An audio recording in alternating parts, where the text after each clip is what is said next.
Ya les dije que Buscando a Nemo es una de mis películas favoritas. Narra la historia de un pececito perdido y de un padre comprometido con encontrarlo.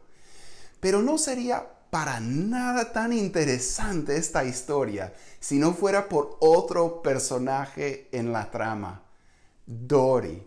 Dory es un pez azul y es una mujercita súper olvidadiza. Es muy dependiente y es medio loquita, o de repente más que medio loquita. Parece estorbar el avance y no aportar nada en la búsqueda de este pobre Nemo. Y en más de una ocasión, el papá piensa en alejarse de ella, pero no la abandona. Y esta es una de las partes más conmovedores de la historia. Es parte de la ternura de la película, porque nosotros nos encariñamos con Dory y sentimos profunda compasión por ella. Pero ¿cómo respondemos cuando se trata de un Dory real, de una persona? Cuando una persona que repetidamente la riega, que es muy dependiente y parece que nunca podrá por sí sola o que no quiere. ¿Nos encariñamos? ¿Sentimos compasión? ¿O más bien nos cansamos y sentimos frustración? Si somos honestos, muchas son las veces que nos cansamos y nos frustramos con las personas que son así. No le buscamos a Dory. La evitamos a todo costo. La verdad es que no tenemos suficiente tiempo ni recursos como para resolver las necesidades de otros. La verdad es que no tenemos suficientes problemas con los nuestros como para preocuparnos por los de otros. Y por lo tanto tendemos a mantener distancia, mantenernos alejados de las personas necesitadas. Pero cuando miramos la vida de Jesús, vemos algo muy distinto, porque Jesús sí se involucraba en las necesidades de las personas. Jesús sí sentía profunda compasión y la mostraba hacia la gente. Y nos ha llamado a nosotros, sus seguidores, a hacer lo mismo que hizo Él.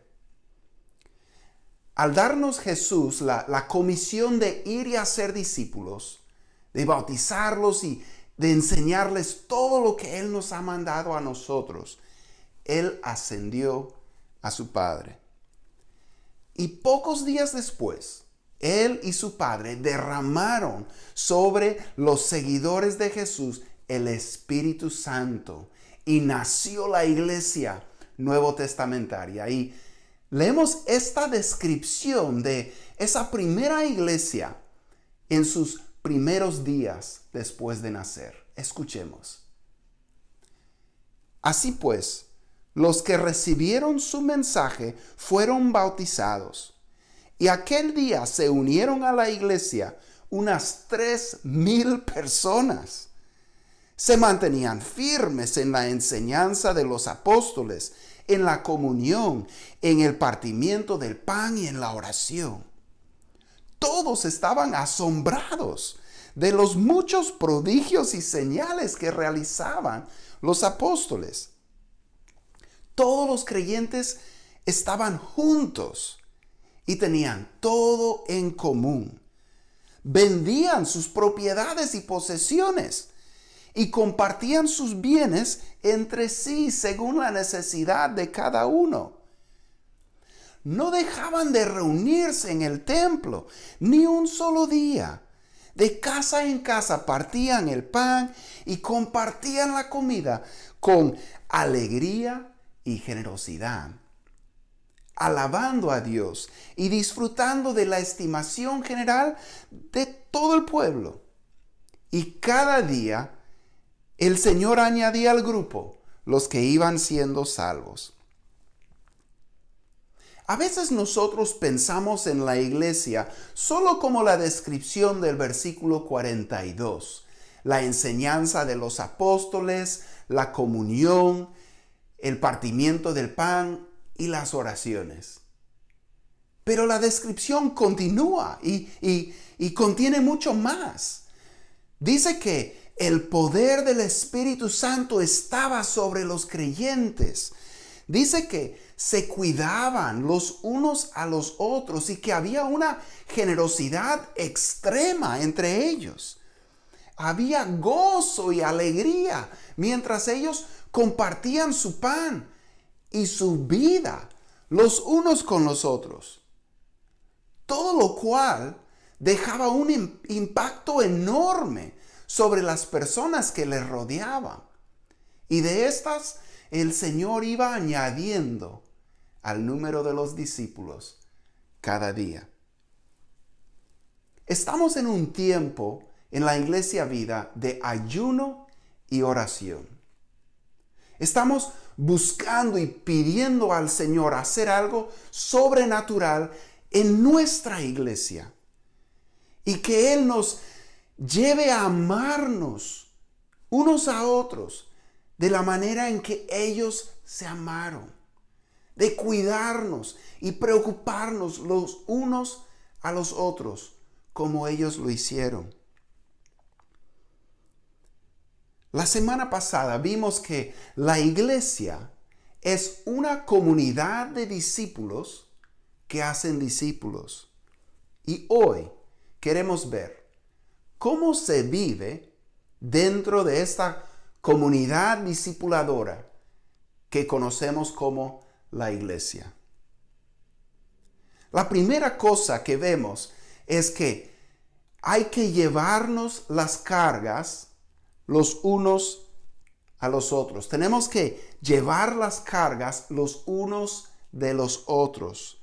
En Gálatas 2, la Biblia nos dice, ayúdense unos a otros a llevar sus cargas y así cumplirán la ley de Cristo. La palabra cargas que se usa aquí tiene el sentido de cargamento. O sea, es algo demasiado pesado para que lo pueda cargar una sola persona. Requiere ayuda. A veces no sabemos cómo ministrar a otros, cómo servir en la iglesia. De repente sentimos que no tenemos mucho conocimiento o entrenamiento o hasta habilidad. Pero ¿ves a alguien que tiene una necesidad? Ayúdale.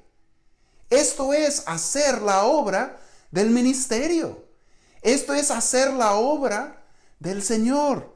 A esto nos llama el Señor, a ayudarnos a llevar nuestras cargas unos a otros.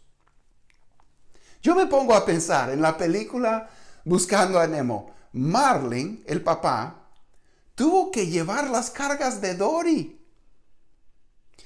Fue muy inconveniente. Ella le hizo perder el tiempo, distraerse, desviarse y mucho más. Pero mucho de lo que aprende Marlin lo aprende por su experiencia con Dory. Y así es en nuestra vida. Cuando nosotros servimos a otros y buscamos ayudar a otros, nosotros terminamos siendo bendecidos. Nosotros crecemos a través de este proceso. Y la verdad es que aprendemos más al servir a otros que aprendemos estudiando, leyendo, escuchando. Y muchas veces nosotros descuidamos esta oportunidad de crecer en nuestra fe y en nuestra relación y conocimiento del Señor. Buscamos a los Dory del mundo? ¿Nos acercamos a los necesitados? ¿Entramos en la necesidad de los demás, en su situación, para ayudarles? ¿O los evitamos? Cristo nos llama a buscar a los Dory, a buscar a los que tienen necesidades demasiado grandes para que las lleven solos. Él nos llama a ayudar a llevar sus cargas. Pero también Jesús nos llama a ayudarnos en nuestras luchas con el pecado. Ayudarnos en nuestras luchas contra el pecado. El mismo pasaje en Gálatas nos dice lo siguiente: hermanos, si alguien es sorprendido en pecado, ustedes que son espirituales deben restaurarlo con una actitud humilde. Pero cuídese cada uno, porque también puede ser tentado. Dentro de una comunidad de discípulos, nosotros nos ayudamos en nuestra lucha contra el pecado. Y nadie es mejor que otro. Por eso nos dice que hasta cuando queremos ayudar a otro en su lucha contra el pecado, tenemos que cuidarnos, porque nosotros igualmente podemos ser tentados. Demasiadas veces las personas sienten que tienen que ocultar sus batallas y sus pecados. Piensan que son peores cristianos que los demás porque los demás no tienen tales batallas. ¡Mentira! Todos somos pecadores salvados por pura gracia.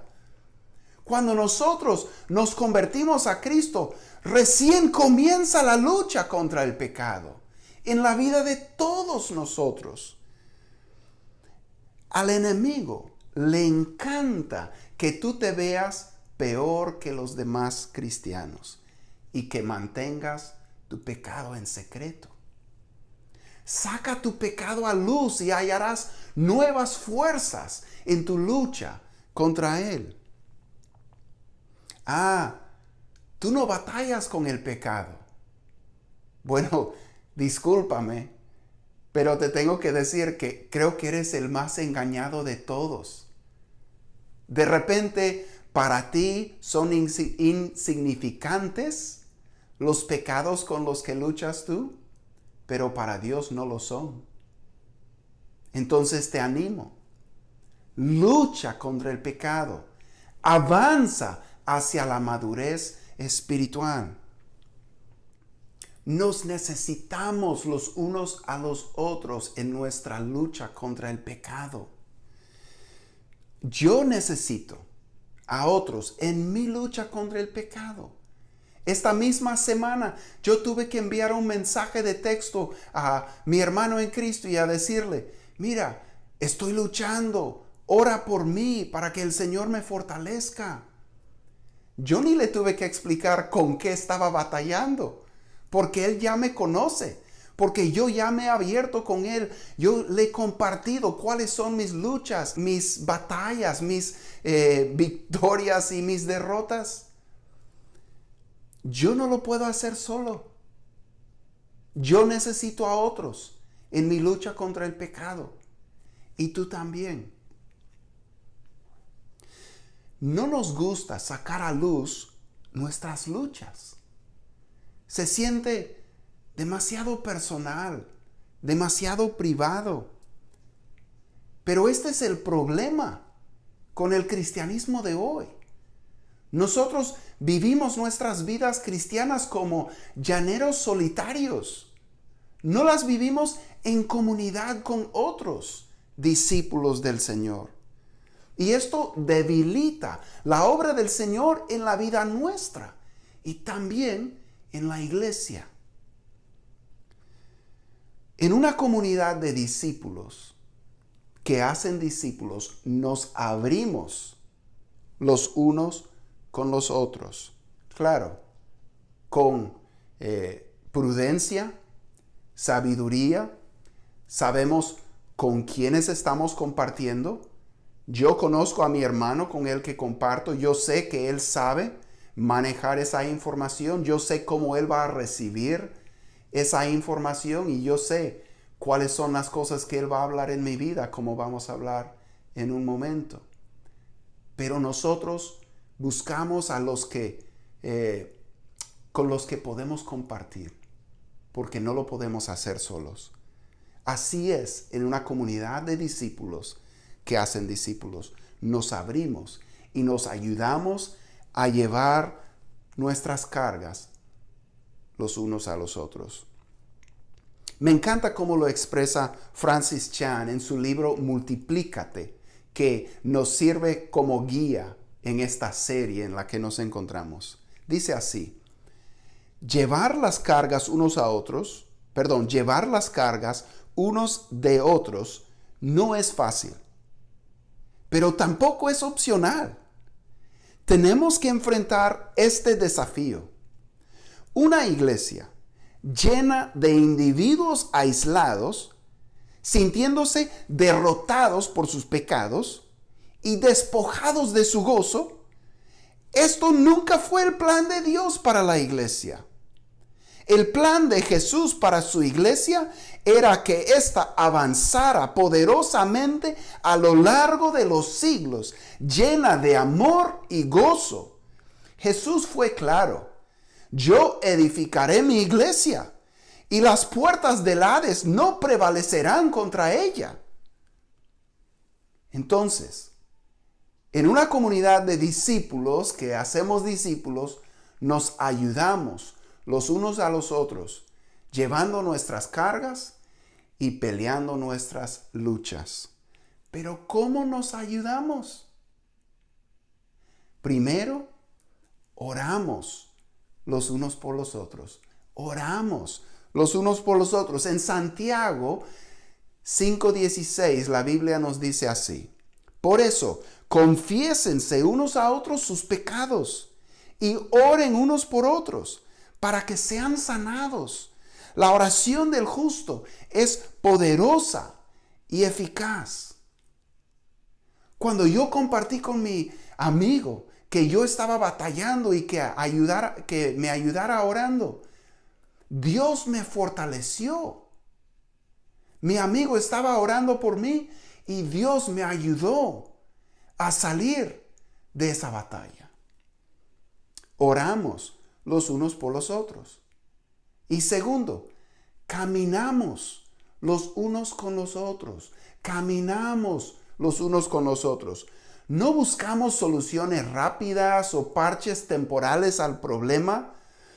Buscamos llegar a la raíz del problema, que es el corazón. Y sabiendo que el problema está en el corazón, nosotros usamos el arma que puede transformar el corazón, el arma más poderoso para hacerlo, el Evangelio. Nos recordamos el Evangelio. Nos recordamos unos a otros el Evangelio. Es el Evangelio el que nos cambia. Las buenas nuevas de lo que Jesús hizo por nosotros en su muerte y resurrección. Así que cuando mi hermano está luchando contra el pecado, yo le puedo recordar que su salvación no se basa en su propia obediencia, sino en la obediencia perfecta de Jesús en su lugar. Yo le puedo recordar que Dios lo ama por igual cuando está en medio de la lucha como cuando no lo está. Le puedo recordar que en la cruz Jesús venció el poder del pecado en él y que en su resurrección Jesús le obtuvo una vida nueva y que Jesús ha puesto su Espíritu Santo, el mismo Espíritu que levantó a Jesús de entre los muertos, dentro de nosotros para que podamos andar en una vida nueva. Le puedo compartir que Cristo en él es mayor que el pecado en él, que ya no es esclavo del pecado, aunque así lo pueda sentir a veces. Le puedo recordar que Él puede resistir en el poder de Cristo. Y hasta cuando falla en hacerlo, ahí estará Jesús mismo para levantarlo y para ayudarlo. Jesús es nuestra esperanza, no nuestra propia obediencia o perfección o victoria en nuestras luchas. Así nos ayudamos en nuestras luchas, recordándonos el Evangelio. Entonces, si vamos a vivir como comunidad de discípulos que somos, tendremos que tomar en serio nuestra responsabilidad los unos por los otros. Tenemos que empezar a ayudarnos a llevar las cargas los unos de los otros. Y tenemos que empezar a ayudarnos en nuestras luchas contra el pecado. No vamos a poder ser tan independientes. No vamos a poder vivir vidas tan privadas. Vamos a tener que abrirnos y vamos a tener que ayudarnos. Marlene, en la película, quiso deshacerse de Dory. Ella era muy problemática y no cambiaba. Ella no aprendía la lección, no mejoraba, le sacaba de quicio al pobre Marlene. Pero al final vemos que Marlene no hubiera crecido como creció. Y la verdad es que no hubiera encontrado a Nemo, su hijo, si no fuera por Dory. Ella, con todas sus locuras, le animaba a persistir a pesar de los obstáculos. Le rescató en varias ocasiones y le enseñó hasta cómo ser mejor papá. Nada de esto fuera posible si no fuera por la compañía de Dory en la vida de Marlene. Cristo nos llama a buscar a los Dory, a buscar a las personas que no avanzan al paso que nosotros quisiéramos y cuyas batallas duran por mucho tiempo. Y tenemos que reconocer que muchas veces esa persona vamos a ser nosotros. Nos necesitamos. Y Cristo nos llama a ayudarnos, a llevar nuestras cargas en la vida y a pelear nuestras luchas contra el pecado. Que Dios nos ayude a vivir como una comunidad de discípulos, que hacemos discípulos y que nos cuidamos de esta manera. Vamos a orar y pedir que Dios nos ayude en esto. Señor, te damos gracias. Gracias por el ejemplo de la iglesia primitiva cuando recién había caído el Espíritu Santo sobre ellos y toda tu obra en ellos era tan fresca. Y vemos ese amor sincero, esa generosidad, ese cuidado mutuo que tenían, Señor. Y pedimos, Señor, te estamos pidiendo, te estamos rogando que hagas una obra sobrenatural en nuestra iglesia. Que nos ayudes a amarnos de esta manera, a cuidarnos y ayudarnos de esta manera. A estar dispuestos a abrirnos cuando nosotros tenemos las cargas. Y a compartir también nuestras luchas contra el pecado. Para que podamos avanzar todos juntos hacia la meta, Señor, de ser más como tú. Para que todos los que nos rodean puedan ver algo diferente y atractivo y podamos compartir con ellos el porqué. Porque tú, Señor, eres ese porqué. Señor Jesús, gracias por lo que tú hiciste por nosotros. Y en tu nombre te lo pedimos. Amén.